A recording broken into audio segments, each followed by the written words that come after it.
ពូជមន់ប្រភេទនេះគឺអាចលក់បានថ្លៃជាងពូជមន់ធម្មតាហើយបងប្អូនទាំងអស់គ្នាចាប់អារម្មណ៍ដែរទេនេះគឺជាមន់មួយយ៉ាងដែលមានជើងធំចម្លែកខុសពីមន់យើងណាហើយនៅវៀតណាមគឺគេកាក់កបមែនទែនក្នុងការចិញ្ចឹមសត្វបែបនេះអ្វីដែលប្លែកលក់បានថ្លៃគឺមិនរំលងនៅវៀតណាមទេអញ្ចឹងហើយបងប្អូនយើងទាំងអស់គ្នាជាពិសេសម្ចាស់កសិដ្ឋានដែលចិញ្ចឹមមន់ណាអាចមើលពូជមន់នេះមកចិញ្ចឹមក៏ដូចជាអាចផ្គត់ផ្គង់ចែកពូជទៅដល់បងប្អូនប្រជាកសិករយើងនៅក្នុងស្រុកផងដែរដើម្បីឲ្យពួកគាត់បានចិញ្ចឹមពូជមន់នេះទាំងអស់គ្នាដោយសារមន់នេះវាលក់បានថ្លៃជាងមន់ធម្មតារបស់យើងថានិយាយរឿងចាំមន់ចាំទាទេបងប្អូនទាំងអស់គ្នាថាវាអត់មានអីចម្លែកទេដោយសារជាសត្វចាំមកយើងចាំដើម្បីកាប់សាច់អីជាប្រចាំថ្ងៃអីចឹងទៅប៉ុន្តែនៅខាងវៀតណាមគឺគាត់ចាំកុកកសាអីលក្ខណៈថាលំអនៅក្នុងផ្ទះរបស់គាត់ណានិយាយរួមទៅសត្វទាំងអស់ហ្នឹងគេចាំឲ្យគឺសាំងមែនតែនអត់ផ្អើលទេអត់ផ្អើលហើចេញពីផ្ទះហើទៅព្រៃហើទៅអីទេលក្ខណៈថាដល់ម៉ោងវាចូលដេកគឺចូលក្នុងកន្លែងដែលវាដេក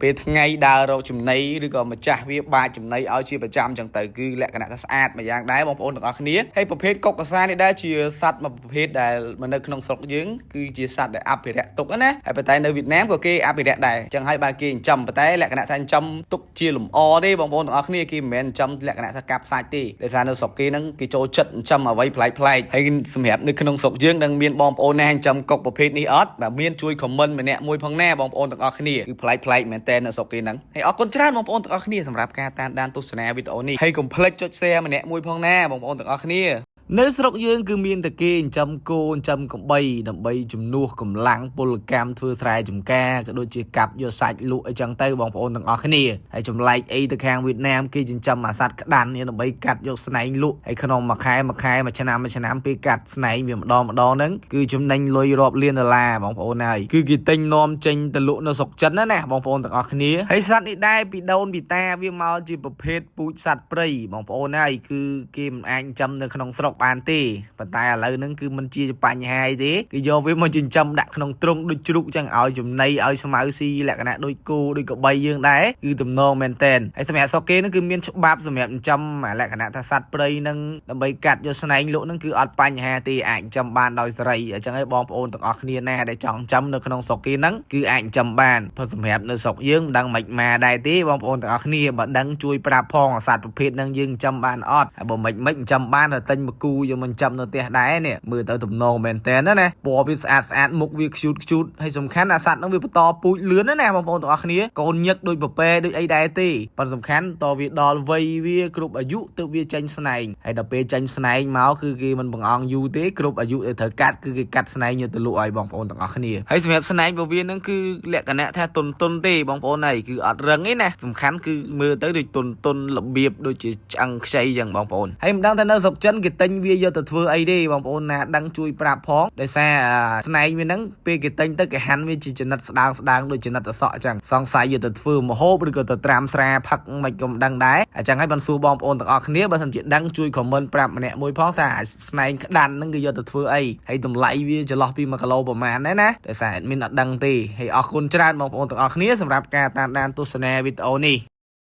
នេះគឺជាការប្រមូលផលបកងបងប្អូនទាំងអស់គ្នានៅវៀតណាមគឺគេប្រមូលផលបែបនេះហើយបកងដែលគេប្រមូលផលហ្នឹងគេអត់ខ្វល់ថាវានៅរស់ឬក៏ងាប់ទេគឺគេចាប់វាដាក់បាវបែបនេះតែម្ដងហើយការប្រមូលផលម្ដងរៀងយូរដែរណាដោយសារស្រះគេធំហើយបកងគេច្រើនហើយបន្ទាប់ពីប្រមូលផលបានគឺគេដឹកមកលក់នៅស្រុកយើងហ្នឹងហើយគឺបកងថោកធូហ្នឹងតែបងប្អូនអាសាទិញមានតម្លៃធូងាប់ហ្នឹងគឺបកងហ្នឹងហើយបងប្អូនទាំងអស់គ្នាហើយបើបកងនៅរស់គឺតម្លៃវាថ្លៃអញ្ចឹងហើយគឺគេចូលចិត្តឲ្យរបស់ធូថ្លៃគឺប៉ះរបស់បែបហ្នឹងហើយបងប្អូនហើយបកងដែលយើងទិញតាមផ្សារហ្នឹងមិនដឹងប្រភពមកពីណាច្បាស់លាស់ទេបងប្អូនទាំងអស់គ្នាពាក្យច្រើនហ្នឹងគឺហ៊ាននិយាយចឹងហ្មងគឺនាំចូលពីក្រៅប្រទេសហ្នឹងហើយដោយសារក្នុងស្រុករបស់យើងកន្លែងចំបកងដូចមិនសូវជាមានច្រើនប្រហែលទេគត់គង់ឲ្យតែម៉ួយគេធំហ្នឹងចង់គ្រប់ផងមកទៅលក់តាមផ្សារយើងគ្រប់សពនេះគឺអាហ្នឹងច្បាស់ជារបស់នាំចូលហើយអញ្ចឹងបងប្អូនទាំងអស់គ្នាបើទិញបកងចង់បានរបស់ធម្មជាតិអាហ្នឹងរៀងថ្លៃតិចតែបើរបស់ធម្មតាធូថ្លៃអាហ្នឹងធ្វើម៉េចយើងចង់បានរបស់រៀងធូថ្លៃវាប៉ះរបស់អត់សូវមានគុណភាពហ្នឹងហើយដូចបងប្អូនឃើញស្រាប់ចឹងការប្រមូលផលរបស់គេនឹងគឺរាប់តោនតែម្ដងគឺស្រះរបស់គេមួយហ្នឹងគឺលក្ខណៈថាធ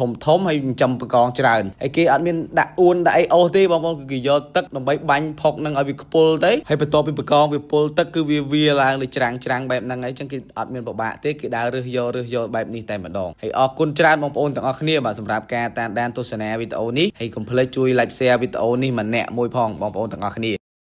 នេះគឺជាសត្វកណ្ដុរមួយប្រភេទដែលមានឈ្មោះថាកណ្ដុរឫស្សីដែលគេពេញនិយមចិញ្ចឹមខ្លាំងនៅវៀតណាមហើយនិងនៅថៃហើយសម្រាប់នៅខ្មែរយើងឃើញមានចិញ្ចឹមដែរប៉ុន្តែនៅលក្ខណៈថាតិចតួចនៅឡើយណាបងប្អូនទាំងអស់គ្នាអញ្ចឹងហើយបើសិនជាបងប្អូនចង់ចាប់អាជីពជាអ្នកចិញ្ចឹមសត្វអញ្ចឹងបងប្អូនអាចក៏លេខមកមើលការចិញ្ចឹមកណ្ដុរឫស្សីនេះបានដោយសារវាងាយស្រួលចិញ្ចឹមហើយនឹងឲ្យផលមកយើងលឿនហើយសម្រាប់តម្លៃវិញក៏មិនណយដែរអញ្ចឹងហើយគឺការចិញ្ចឹមវាងាយស្រួលតម្លៃខ្ពស់ហើយមានទីផ្សារទៀតអញ្ចឹងបងប្អូនបើសិនជាចង់ចិញ្ចឹមសត្វអាចចាប់អារម្មណ៍កណ្ដុរនេះបានណាគឺវាងាយស្រួលចិញ្ចឹមមែនតើហើយសម្រាប់នៅខាងវៀតណាមគឺគេចិញ្ចឹមច្រើនបងប្អូនលក្ខណៈដូចជាកសិដ្ឋានអញ្ចឹងអាចរាប់រយទ្រុងឯណោះហើយសម្រាប់នៅថៃក៏ចឹងដែរក៏គេចិញ្ចឹមច្រើនដែរហើយសម្រាប់នៅខ្មែរយើងគឺឃើញមានចិញ្ចឹមនៅខាងបាត់ដំបងបងប្អូនទាំងអស់គ្នាហើយចំណីរបស់វាចម្បងហ្នឹងគឺជាដើមឫស្សីតែម្ដងហើយចឹងហើយយើងអាចកាប់ដើមឫស្សីខ្ចីរៀងចាស់ល្មមឲ្យវាគៀមលេងណាហើយក៏ដាក់ចំណីផ្សេងដូចជាចំណីលក្ខណៈដូចចំណីមន់ចំណីជ្រូកអីដែរចឹងបងប្អូនគឺងាយស្រួលចិញ្ចឹមមែនតើឲ្យតែបងប្អូនទិញពូជពីគេទៅ